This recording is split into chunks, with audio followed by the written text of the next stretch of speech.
Hey, security peeps. We are live with another episode of Breaking Into Cybersecurity or Breaking LinkedIn Breaking with LinkedIn.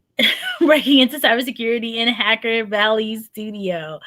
As you can see, it's only two of us here today because our other fellow podcast co-hosts are hard at work. There is a lot going on right now in the cybersecurity space, so they are working and making sure to keep their environment safe and keep us safe. So we are excited to be here with you this morning for a quickie Yes. version of Breaking LinkedIn. So I am Renee Small. Many of you know me as a cybersecurity super recruiter. I have probably reached out to a ton of you in regards to reaching out in regards to opportunities, new opportunities. So I help people like Ron get into great opportunities, and then I help people like Ron hire people into great opportunities. So, helping on both sides. So, Full Ron, circle. please introduce yourself. Yes. Yes. Thank you so much. Ron Eddings, part of Hacker Valley Studio, co-host there. And when I'm not doing podcasting and whatnot, I'm working as a security architect at Palo Alto Networks. Excellent. Uh, So, Ron and I decided to chit chat today about what are we talking about today, Ron? we're going to talk about a bunch of stuff, as always, but I guess we have to do it in a shorter amount of time with the web minutes that we have. But we can talk about, actually, we had a topic, right? We were talking about cybersecurity hiring.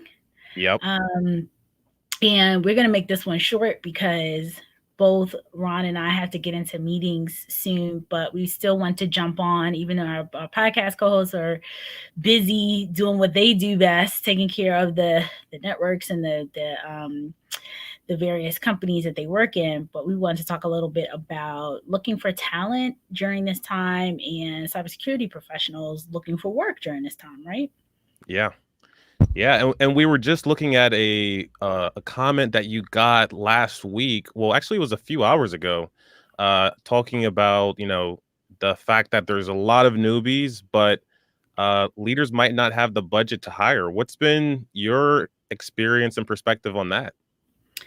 Yeah, it has been it's really disturbing to me actually because one of the reasons why we started breaking into cybersecurity is because we saw all of these people, mostly the ones who have either a cybersecurity master's, sometimes a bachelor's, very often a master's, certifications, and they're trying to break in. So they're doing everything that everyone told them to do to break into the industry, to get themselves together. And they do all this stuff, and then it's so difficult for them to break in. And, Chris and I, and I know, well, Chris Foulon and I know Ron and Chris Cochran are also probably getting bombarded as for people asking you to be their mentors and all these different various things. And I say this often, it was just very, very shocking to me to see this, knowing that in the US alone, there's 300,000 or so jobs. I think that was the number. There has been overall, I think worldwide, 3 million or so open opportunities. So, it's been very, very disturbing around this point. And one of the directors just this morning posted a comment around, hey, I have all of this work that can be done that would be great for a junior person, someone that doesn't need to have a ton of experience, preferably not a ton of experience, because if you do have Right. experience, you'll probably get bored doing the type of work that she was talking about.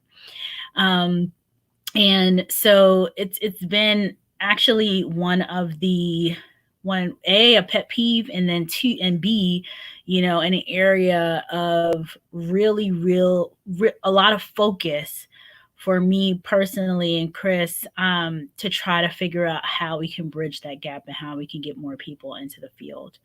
So that That's came across. Yeah, that's pretty interesting. I know for me when I was first breaking into security, and I love the fact that you and Chris have so many nuggets from just so many people that have broken into security. But when I was first breaking in, there was this completely different set of requirements that I was looking for, and I think when I was getting into the field, I didn't have a lot of mentorship that would help me understand how to apply for the right position, how to build the kind of requirements for myself while also asking for the right amount of compensation. I think that's where a lot of individuals that are breaking in might go wrong, is they are looking for opportunities that don't support a certain lifestyle or support the opportunity for them getting the requirements that they want out of their position. Yeah. So I would love to hear your perspective on finding the right opportunity, especially when it deals with getting compensated fairly. Yeah, so it looks like Chris can join us. Awesome. Hello. Hello. So he's here. He's actually made it. So just so you know, Chris, we literally have 10 minutes because Ron has to rock after this. But so Ron, your question was what people should be looking for in terms of comp? Yeah, Requirements? what's the thought process on compensation in cybersecurity? I think a lot of individuals go into that process blind. Would love to hear, Mhm. like, what should people be thinking about when thinking about comp in cybersecurity? Yeah. I tell people all the time, anytime we're discussing compensation, the to really just go to wherever one of my first places to go or to send people is to Indeed.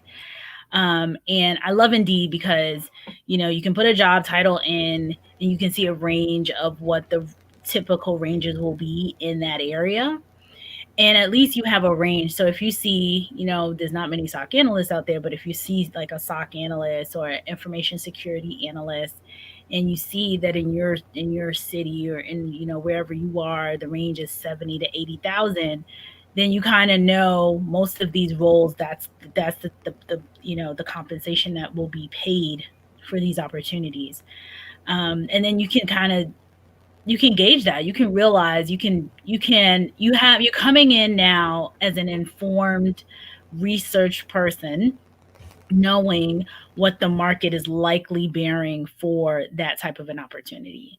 So, my place, I'm huge on just go to the data, go to where Hmm. you see the roles. If you're a security architect, or if you are whatever role you're in, because obviously we're not all here working for free. We want to earn a living. We want to continue to grow in this space, and get and grow up. So for the entry level people, look at the entry level roles, look at the years of experience they're asking for. And then when you see a number of roles that have kind of the same range, then you know that's your range. So your range could be 70 to 80K. It could be, Right. depending on your locality, it could be 100K. It could be entry. It just really truly depends. So that's where I typically send people when they're having compensation discussions. That's awesome advice. Some of the places I use when I've been job searching in the past, in addition to Indeed, include like Tons of PayScale. feedback, Chris. Yeah. Sounds like the cord might be on a power cord somewhere. Yeah. So Chris will chime in a second because that was like sound like Darth Vader. We got some Ron, interesting what is comments going here. okay? Yeah, Yeah. go ahead with them. Oh, I was gonna say there was some comments from Romy saying Glassdoor is a great place to look. Yes. Black Hills InfoSec, they have some good information and videos on job hunting. What was the question you were gonna ask me? What has been you've grown up in this space and you've been here for a while now. What has been your experience with looking for opportunities, understanding compensation, and how you can make that, how you've been successful doing that? I think you have to be a little ruthless with just asking for it. Whatever it is that you feel as though you should be compensated at, give it a shot. And hopefully it's not anything outrageous that, Glassdoor and salary.com is already saying. Hopefully your compensation needs are along those lines. But if they are greater, then I think it's all about kind of a negotiation process. There was a great book I read by a gentleman named Chris Voss, and it's all about negotiation. And he talks about strategies for negotiating not only salary, because there's more than just payment when it comes to getting a great job, but also negotiating the availability of yourself and the autonomy. I think that also goes into how I look at compensation. So if the opportunities offer me a lot of autonomy, maybe I would look at, how much I ask for a bit differently. But I think understanding negotiation is vital to getting compensated fairly. I would agree with you on that, especially if and people have to realize where they stand in terms of negotiating. So if you're trying to break in, you just need an opportunity, that's one area. But when you know your skill set and a dozen recruiters are reaching out to you begging for you to entertain Yep. their offers like I have done, then you know where you stand too. So it's definitely, specifically with people breaking in, I would be a whole lot more flexible, especially as they're trying to break into the industry. But we all know that when you get to a point where you know what you're worth, that's a whole different ball game.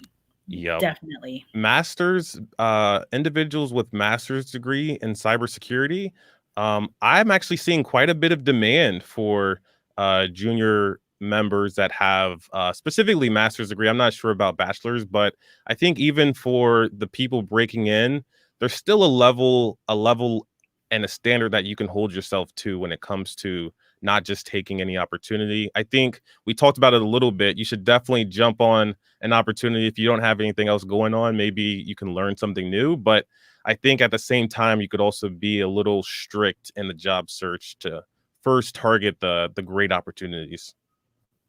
Yeah. There's some questions here that there's some mentorship questions coming around. Yeah. Romy says mentorship is still a problem.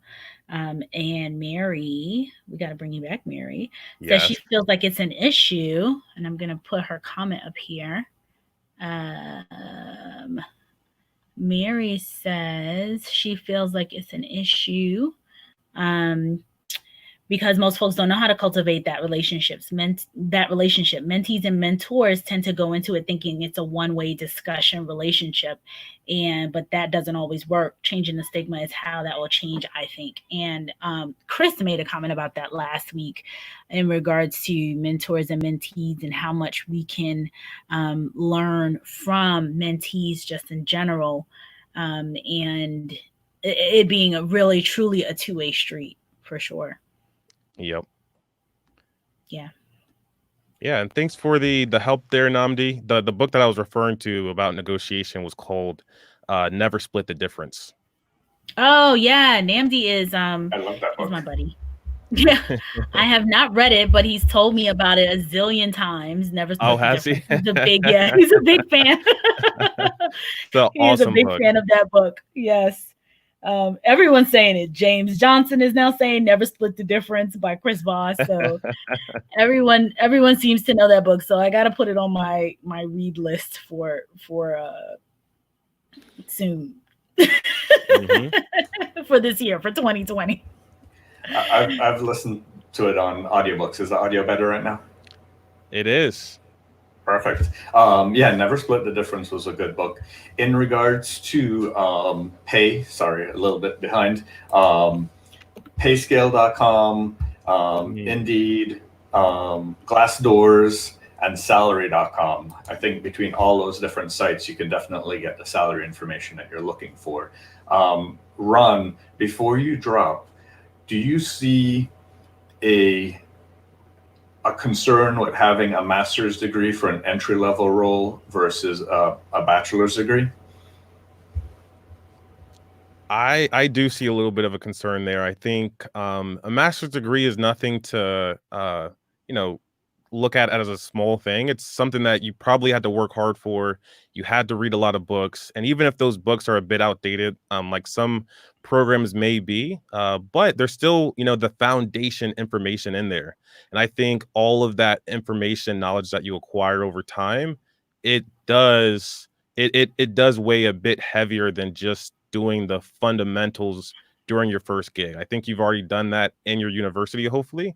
And when you get out, you can work on something a little bit more challenging rather than just the basics or the fundamentals, entry-level positions. Right. So Ron, we know you have to drop because Ron is getting ready to do another podcast. Yes. So thank you so much, Ron, for joining and being here again this week. Hopefully we get our buddy back. I don't know when Chris Cochran will be back with us, but he just shared some exciting news that he has left Netflix. And he's moving into a new opportunity. So we're excited for him to get there and come back and talk about it. All right. I will leave you guys to it and can't wait to see everybody next Friday. Awesome. Thanks, Ron. Thanks so much. So yeah, we can keep the conversation going. Chris, still feedback. Still feedback? Still got feedback, yeah.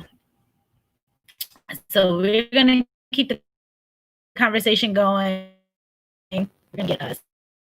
See, Chris is always talking to me about my bad audio. And here we are. Oh, yeah. Talk about bad audio. So let's do a comment here. So many people think mentors tutor. No, not by definition. They guide you. Tutors help you understand code and security. I hate to say it, but I've heard many on both sides say people want them to do the work for them, and it doesn't work that way. So, once again, we just want people to be aware that when it comes to mentorship, it is a two-way street. You should be giving as a mentee to your mentor as much as you can possibly give, and expecting the expectations to a mentor. I mean, you have to realize, I remember coaching a young lady a few years ago, and she made a comment kind of the same, like, oh, mentorship is difficult and it's hard to get and find and what have you. And I kind of had to switch the perspective, to put yourself in the shoes of the mentor that you're going after. It's one of him or her. There's hundreds of you trying to break into the industry, trying to get their time. They have conflicting priorities that, if they are a CISO or a security leader in the middle of working, then they are going to have a situation where there is Chris is joining. There you go. Let me get you out of here. Yes, how's the audio now? Chris, you there? Okay. That's better. So as I was saying, they are going to, when you're reaching out to mentors and you're thinking about the expectations that to have of mentors, there are, these people are, if they're CISO or security leader, even a security manager, even an individual contributor, they have day jobs, they have families, they have a lot of different things. Obviously, yes, they want to give back, but they want it two things: to be a two-way street and to come in with your research and everything done. Like, make the best use of the time with the individual, because their time is so valuable. CISOs are getting literally pulled in 1,000 different directions, from their boards, from their CEOs, breaches happening like minute to minute, all these different things going on. And then, their own people that they're managing. So there's so many things happening. So, we just want you to be aware of that when people talk about the mentor-mentee relationship. And actually, that's one of the learning lessons that my boss always instills in me when we have troubleshooting sessions, is that he wants me to come to those sessions prepared with the problem, with the research, and with the possible solution, so we can talk through it. And it's the same type of conversations that you want to have with your mentor. Sometimes you want to hear directly from them their thoughts and opinions, but if it's a problem that you have that you're looking to solve, you want to provide your point of view on that so that they can help you with your point of view. And maybe your point of view is correct, but at least showing that you have a point of view. Right. And that you've thought through, like the biggest waste of somebody's time is coming to, showing up with a problem with no solution. Yeah. Think through some scenarios. Like, these people's time is so valuable. that to just come and not have anything prepared, come and say, hey, this is where I am, and have not fully thought through or have taken some steps to, resolve whatever particular problem that you're having. It's selfish. Like, if you had to book an hour of this person's time, it could be hundreds of dollars, potentially $1,000 an hour, to be able to sit down and have a 1 hour or 30-minute one-on-one conversation with some of the leaders here.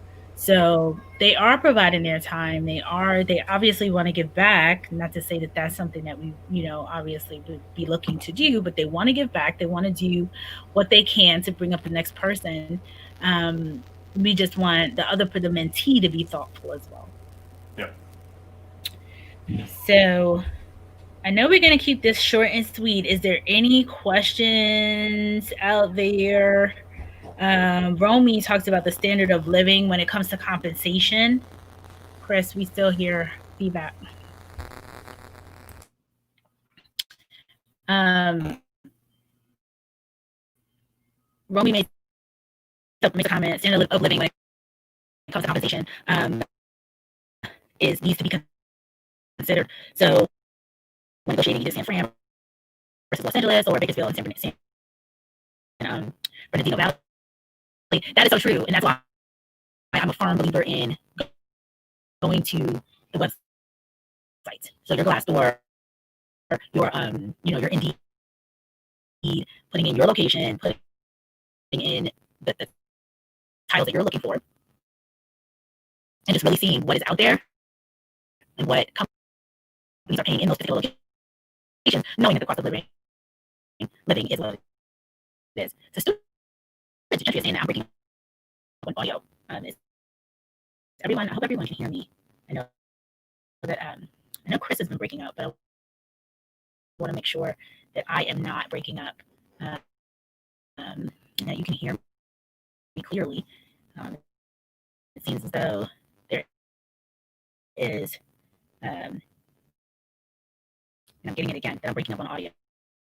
So I don't know, 12 o'clock gets tricky. That's one of the reasons why we try to host this a little bit earlier rather than later. So what we will do is, Layman's in Minneapolis. Hey, Layman. What we'll do is we'll cut this one short as we planned, as we had planned to do initially. I think that there is some struggles with the audio today, and I want to make sure that we're not, that we have all of this, that you can hear us clearly. So you will speak to us all, you'll see us all next week, and we will have a topic of discussion then. And if there's something that you would like us to discuss or bring up, please let us know. Please drop it in the chat. I'm so excited to see people from all over. Cedric from Dallas, and Selena from Minneapolis, and people from all over. Mary's in Vegas. So we are, as always, excited for everyone to be here, and we look forward to seeing you next week. Bye-bye.